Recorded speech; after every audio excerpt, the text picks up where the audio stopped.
In this video, I'm going to demonstrate one of the most overlooked or hidden features available within Google Docs. It's an accessibility tool, and it's available here under the Tools menu. It's called voice typing. So if you've used Read and Write for Google Chrome before, you'll be very familiar with this tool, and it's found right here under the Tools menu. So when I click on that, I get a microphone icon over here on the left-hand side. It's prompting me that I just simply need to click the microphone to begin speaking. You'll notice it will change the icon here once I start recording, and I'll go ahead and do that now. Today is Wednesday, period.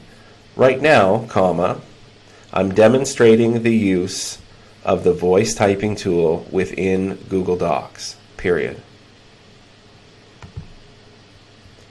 And you can see obviously that when I clicked on the microphone, it appears in red to show me that it's listening for voice or speech input. And then the other thing you might have noticed, a couple things, is I'm using punctuation as I begin to type or to speak. I've organized kind of my thinking a little bit into shorter chunks, or for this I kind of knew what I was going to say. But it will recognize your common kind of punctuation. So periods, commas, colons, and semicolons, and then end punctuation, question marks, exclamation marks, that kind of thing. So we'll do both of those types of punctuation. The other thing that you may have noticed is that I'm speaking differently when I don't have the tool on compared to when I do, and that's a really useful thing to demonstrate and to model for students when they go to use this tool.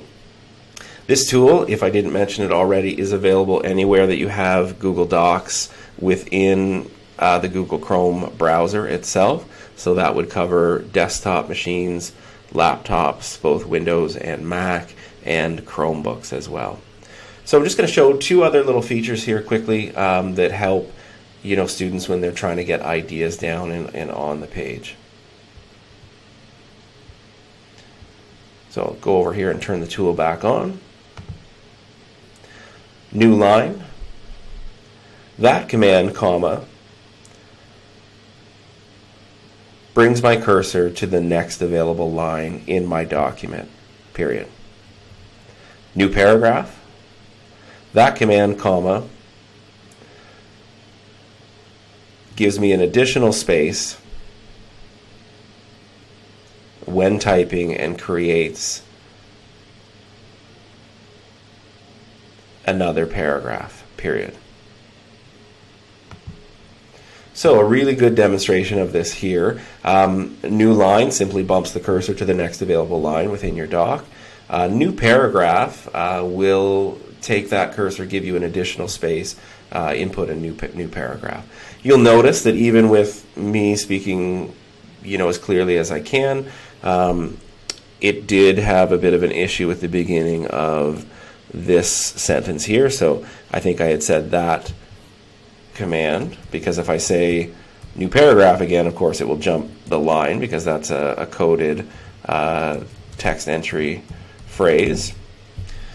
And so I had to be a little bit careful as I went through and did that. Anyway, a great tool. It is one that I think gets forgotten about. It is not certainly as feature rich as Read and Write for Google Chrome, but occasionally, depending on what device you're on, where a student might be using something, they don't have their toolbar installed, or their permissions have changed, or one of the extensions got deleted by accident, they can still, if they're using the Google Chrome browser, use their voice for text input. So I hope that's helpful, and there are more tips and tools around this within our online learning playbook.